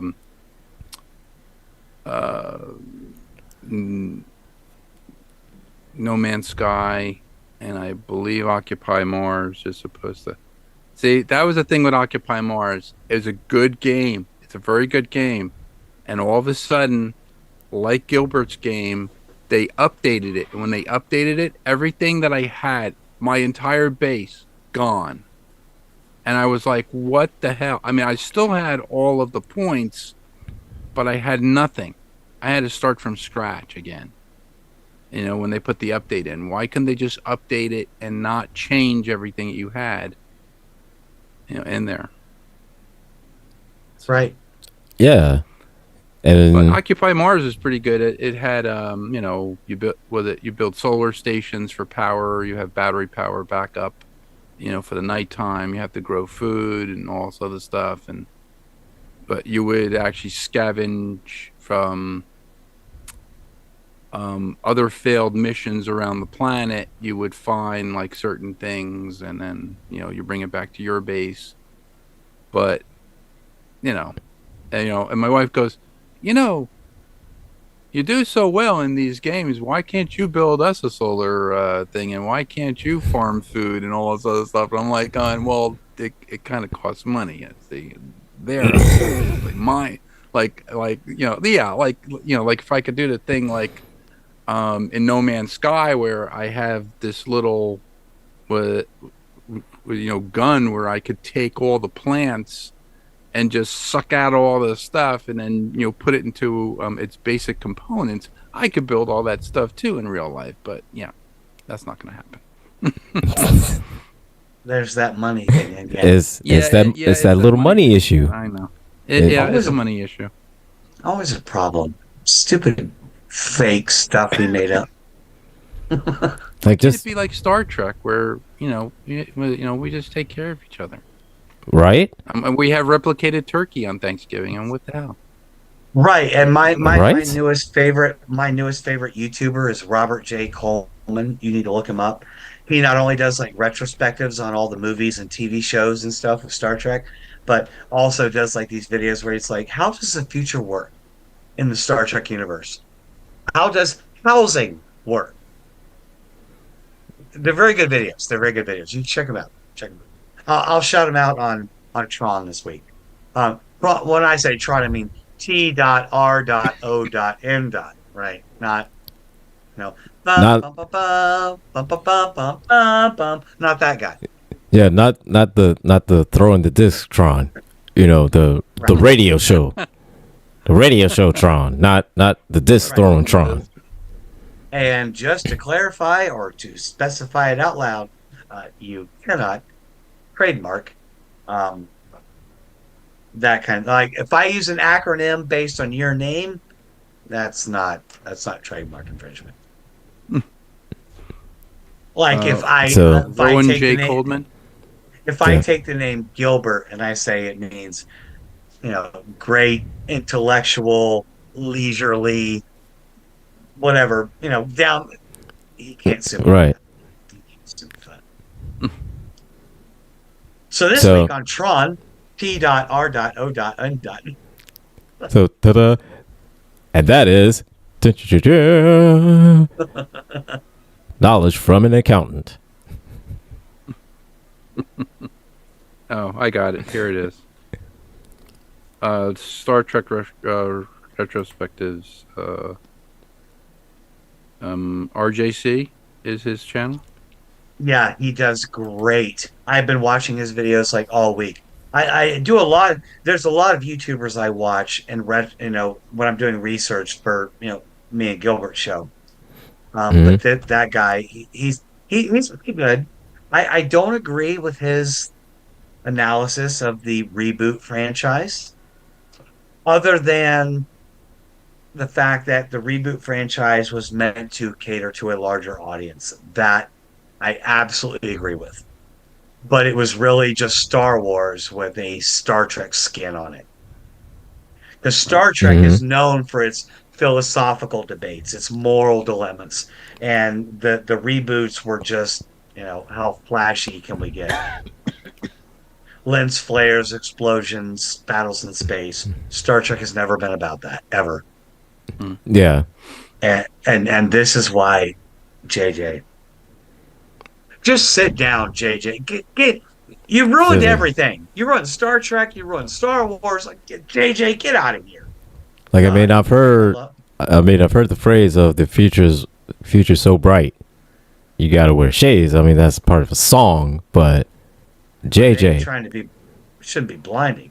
I mean, but JJ, damn it, man, come on. I mean, I don't think you were supposed to take that literally. I am rapidly replacing my one comfort series, the one I watch when I'm depressed, which is usually Lost. I'm replacing that with Battlestar Galactica. JJ, you have been supplanted by Ronald D. Moore. Sorry. Take a back seat to Ron. All right. Another Ronald Moore series that my wife and I watch is called Outlander. Yes. Very good series. Yes. I love Ronald D. Moore. So I love Ron Moore. Amazing writer. Amazing writer. That may be something I have to check out. I've not seen that one. I'll have to check that one out. I would credit him. I'm gonna give him. I'm gonna give him big props here.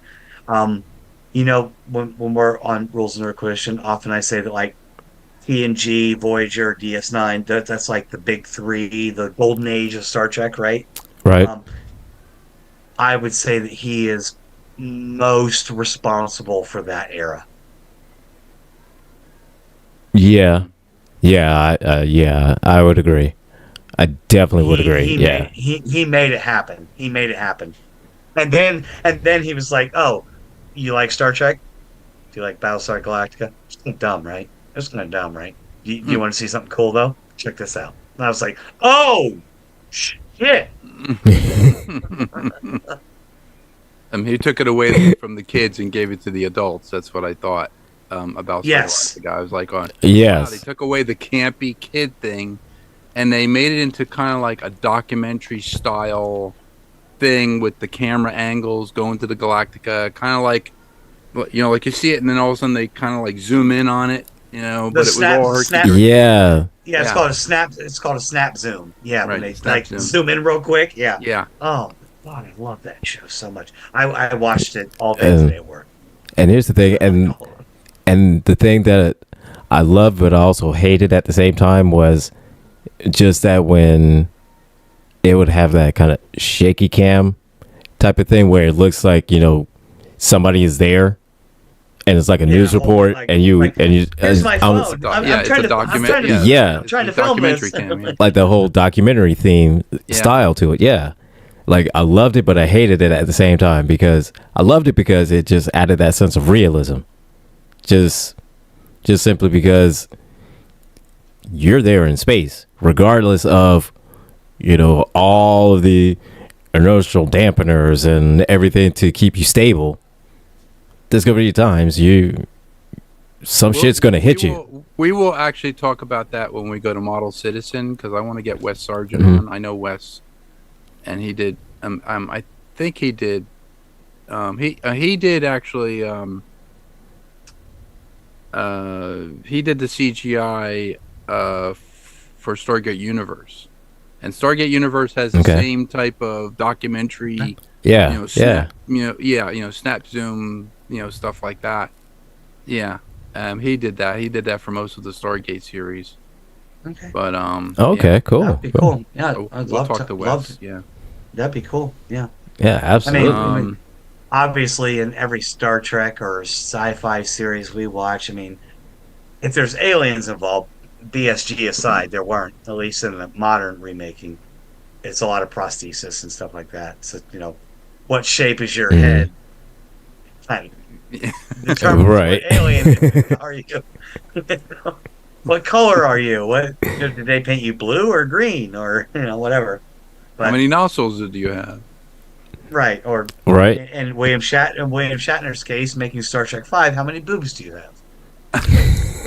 Let's not even go that way. I could find. Well, I had talked to I talked to Jeff on his show, and he said finally gonna get to talk to my friend David Ayers about the original Battlestar Galactica. He did most of the makeup for Battlestar Galactica for the original, for all the aliens, and they also did Like the lizard people. yeah for the Ovions, and I believe he also did the Imperious leader, and he also did makeup for Buck Rogers in the 25th Century, so he did all the aliens there. My God, Gilbert, Buck Wow. Rogers, we gotta do it. Episode, love letter. Oh yeah. Butler, Buck Rogers, and then I was like going, I'm finally gonna get to talk to David about Close Encounters. My God, I was like, you know, and so because we can't talk to Doug Trumbull, so I'm just saying, I have. So about a year or so ago, I gave. Not a year or so, 4 years I've been in this apartment. When I moved into this apartment, I gave away a lot of stuff. I downsized. And I gave away like a lot of my Star Trek ornaments that you plug into the Christmas tree lights and the ships that light up. I gave all that stuff away. And the guy I gave the stuff to sent me a gift. It was an Enterprise refit model. I'm gonna build that on the show. I want to finish it so bad, but I haven't even started it yet, other than just like scraping off and you know One one get the show started. I'm gonna build it on air as we okay. do the show. Nice. One thing you have to do, I built that model about 4 times in my life. Lighting I it built twice, several. Built several. but the pylons that hold the nacelles on, I usually pin them with brass. Like I actually make a framework inside the secondary hull, and then actually put brass rods through to hold that up. Because Okay, gluing Okay. them together is fine, but if you, but we want it to be durable. We want durability. Yeah, Yeah. absolutely. But you want it to be straight, like straight on, and you want the engines to be with the saucer section. They have to be Yeah. like Mm-hmm. a little above the saucer section, but they have to be straight on. And I'm like, how do I get that? And I couldn't figure it out. And when I went to Steve Neal's place, he was like, oh, well, I made this aluminum frame. Well, of course, because he had the 66-inch Enterprise, Constitution class. And I'm like, so what's in this? And he goes, well, there's this aluminum cage. He built this aluminum cage in the secondary hull that goes That's up a through good the idea. dorsal and then holds the primary hull together. And I was like, Okay. oh, he goes, yeah. He goes, that's why they don't sag. I was like, okay. How Nice. did you Okay. get that done? And they're like, I had to bolt this together and weld it. And yeah, so, yeah. Yeah, that's a good idea. Because Okay. one of my earliest Star Trek memories was watching the original series in syndication with my dad and building models while we were watching the show. Yeah. And yeah, we built the Enterprise. I don't remember us finishing it, but I do remember me ripping the nacelles off and using them as phasers. Running around the house like, pew, pew. That's true. We built the Enterprise, the original Constitution class Enterprise, and we built a Romulan Warbird from the original series. The kind of like half circle oval thing with the little wings on it. Right. Yeah, it was. Right. Okay. That's pretty cool. They became phasers, so I could shoot my baby sister. Oh, how dare you invade? Pew, pew, pew. Yeah, I never knew how the phasers actually stuck to their, because in the I think the first season they had those belts. They had the leather belts with the Velcro on them, and they used to actually have that. And then second season they had black belts with Velcro, and I think third season they actually sewed Velcro onto the pants. It's because I saw there's a scene where Spock just takes his phaser and sticks it to his pants. I was like, how the hell do he do that? And I'm like, dude, I gotta try that out. It wasn't until Enterprise when we learned how humans learned what Velcro was. It was magnetomic adhesion in the tactical manual. Well, that Vulcans gave us Velcro. Vulcans Yes. gave us Velcro. That's true. In was it in the episode Enterprise episode Carbondale? I will find out. Carbondale. Enterprise Velcro. Interpret.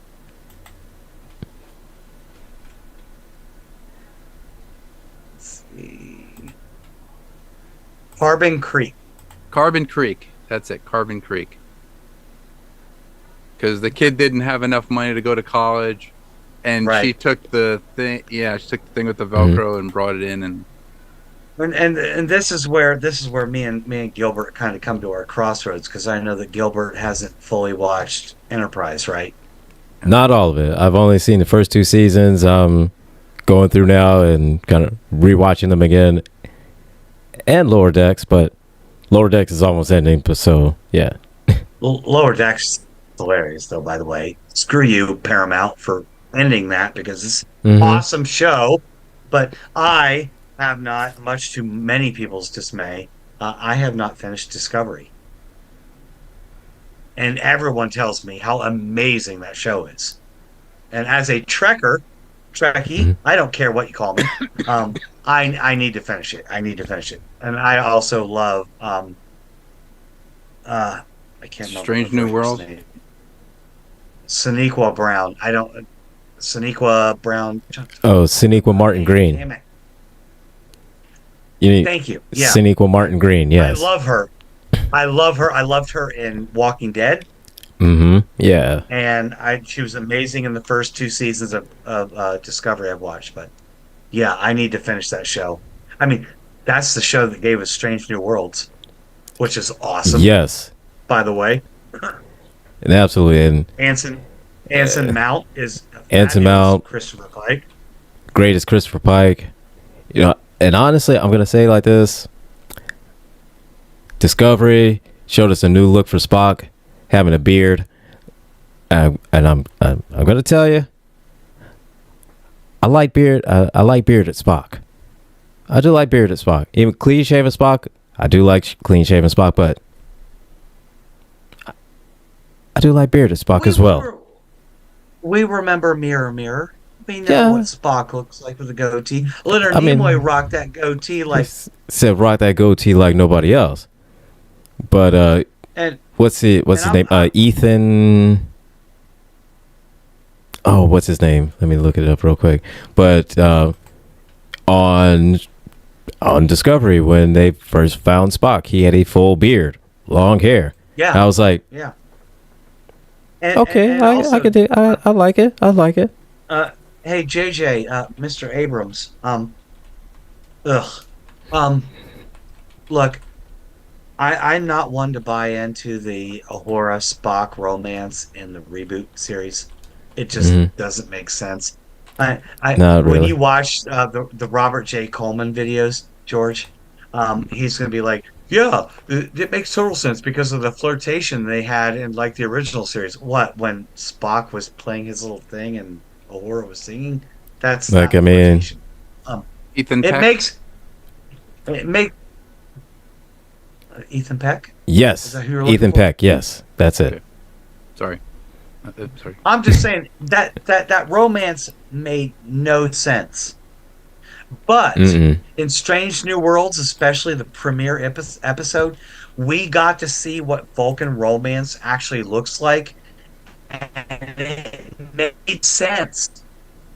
When I was praying, and Planet calls and says, "Hey, we got to go back and do our Star Trek stuff." Hmm.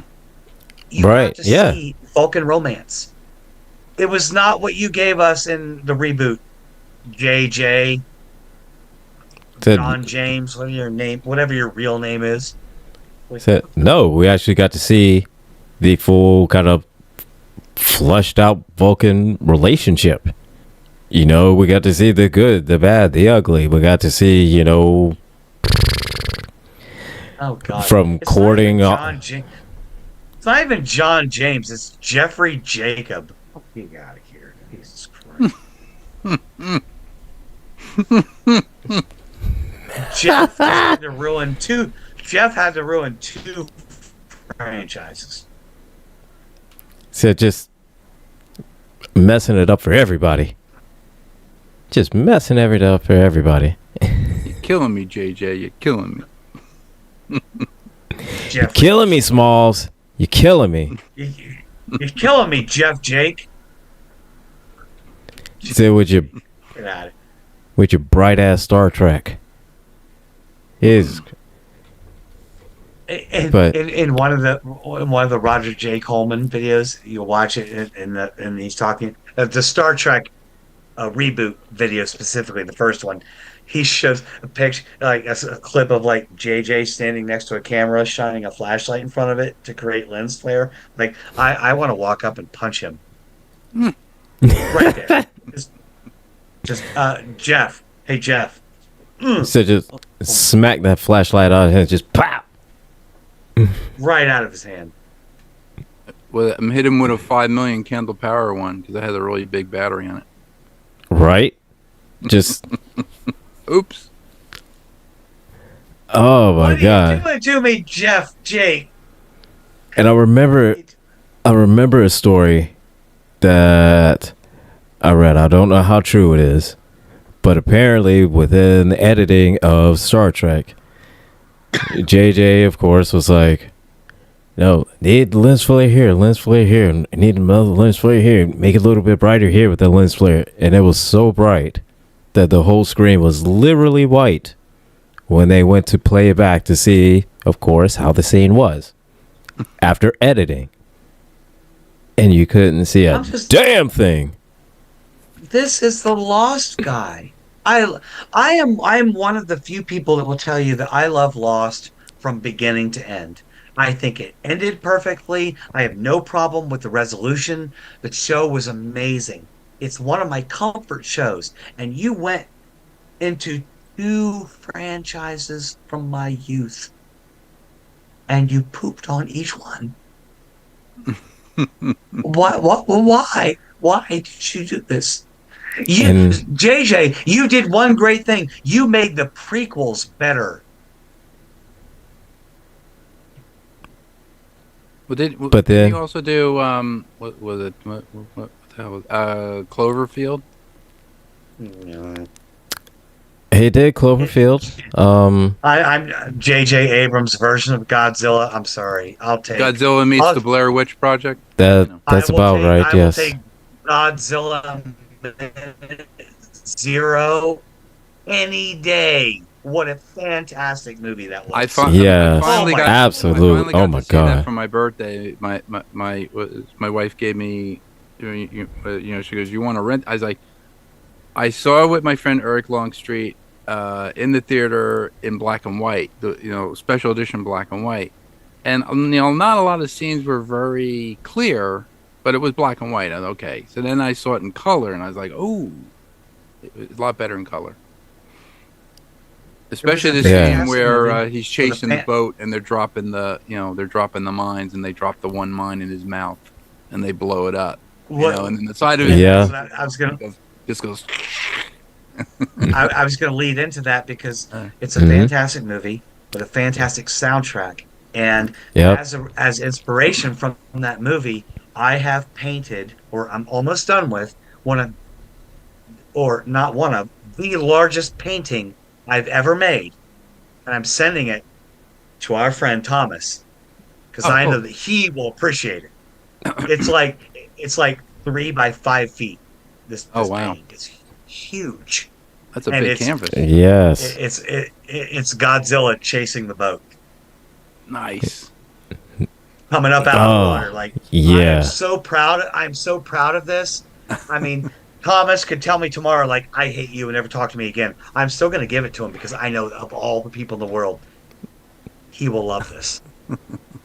It is just for him. Just for him. And I can't wait. But not 3 by 5 feet. It's like 3 by 3.5, almost 4. It's still big. Yeah. But still, yeah. I can't wait. It's taken. I've been painting this like 6 months. It was in oils or acrylic. Acrylic. Mm-hmm. I don't do oil just because it takes hours to dry for oil. Acrylic, you can do a layer and come back 10 minutes later and it's dry and start another layer. But still, there's a. I'll text you, George. Cool. I did a thumbnail sketch of the painting. I'll send it to you. Yeah, once the show's over. Scene. So somebody at Wonderfest. If you don't know what Wonderfest is, it's a model show that's in Louisville, Kentucky every year. Right. And every single modeler from all over the world comes to there. But the one guy actually did that scene from Godzilla, and he 3D printed everything. He 3D printed the boat and the ocean and the Godzilla head with the scales coming up out of the water. Right, that's coming up out of the water. Oh, nice. It's just like his head. Yeah. It's just like his head, but like pin level. Then you see the big rigid plates going back. Like, oh man. Eh. Nice. Down the spine. Oh, Shivers.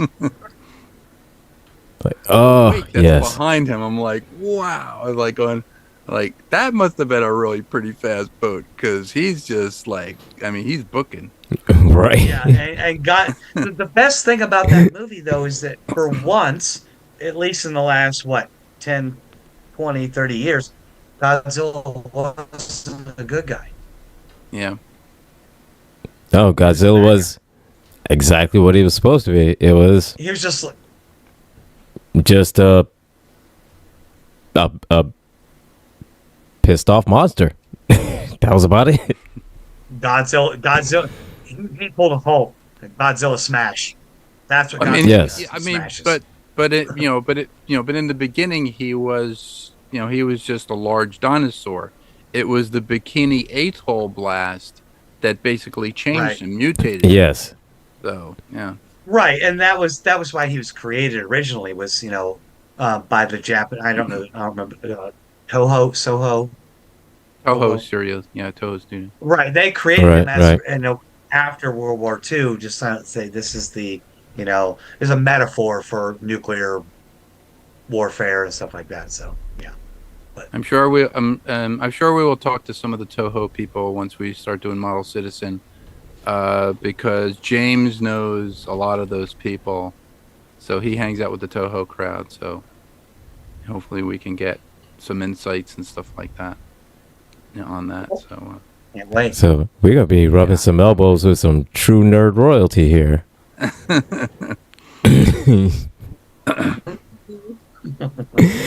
And on that brings us to the end of another thrilling episode of the Help Desk, where we're talking tech, we're talking games, we're talking movies, and all of it involves just everything to do with technology. So coming up next, we've got, what is it? TK tonight. TKE Tonight with Jeff Kennedy. And then after that, we have got the Hurricane Girls. And then after that, we've got Conversations with T. Nathan. This show has been brought to you in part by CNS-computers.com. Get your fixed. Take it down there, get it fixed. Virus removals, malware removals, updates. Matter of fact, there's a big update that came out with Windows. So update your computer. They will no longer be supporting Windows 10 in the coming year. So everybody want to make sure you want to do your best to try to upgrade your systems, even though it may get expensive. Also, use encrypted messaging services like WhatsApp and Signal. Definitely use WhatsApp Anyway. or Signal for encryption, because you definitely don't want the government to view any of your indiscretions. You don't want the government to see your bad drunk rap videos. You don't want them to see those either.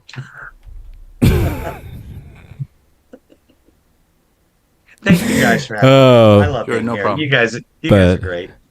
Thanks for coming back, Gretchen. Yeah. And so I know everybody stay tuned, because George is going to be pulling a double duty again, as he always does every Tuesday, because why? He is the man, I'm a glutton for punishment. That's why. and that too. So, and on that note, everybody, take care. Have a great